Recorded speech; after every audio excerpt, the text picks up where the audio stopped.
Guys, dito na po tayo ulit. Kunin lang natin yung puntahan lang natin kung ano na nangyayari ngayon kasi kanyang umaga malapit na matapos yun eh. So tingnan natin ngayon kung okay na yung bubong nung bahay baboy. So tingnan natin. Sana okay na kasi rush kasi yun eh. Kailangan ko nang malagyan na siya kasi yung may nakabili na tayo ng 8 baboy yun, 8 biik. So pinapakuha na doon sa binilhan natin kasi oo nga naman gastos pa yun sa pagkain doon. So kaya pinapakuha.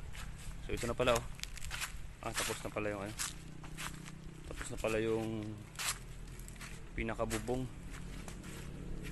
Pero parang mainit yata dito banda sa side pero okay na siya. Yan na. Okay na. Yan. Parang kumbaga matirhan na siya ng baboy talaga. At tingin ko tayo.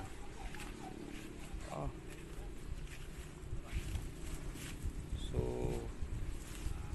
nakabubong na siya mga drunkers. Ayan. So nabubungan na. So kailangan na niya ng prepare na sila for prepare na sila for seating ng hollow blocks. Pero okay na siya. Ayun.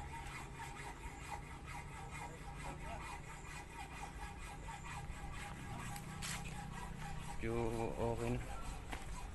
May nakikita na tayo. So within this day siguro, within this week may kulungan na siguro uunahin namin siguro mga 2, 3 or 4 kasi sa 8 baboy na nabili ko idiretso na natin dito yan. So yan po mga rangkas.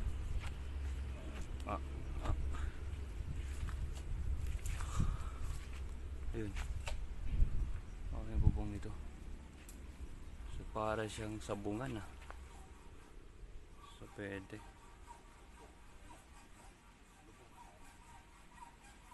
Okay. So sa probinsya kasi kung hindi taga probinsya mukhang hindi talaga hindi talaga nila kung ano yung paano nila paano to na to yung sit up ng kulungan ng baboy kung hindi taga probinsya. Pero kung taga probinsya kayo siguro alam nyo to. So ito na po. So kailangan sinisit na nila ng para maglagay sila ng hollow blocks. So para sa bakod na yan. So anyway, maraming salamat po mga drunkers sa huling update po natin or bukas kung ano po yung natatapos na or ganap. So yun, salamat. Time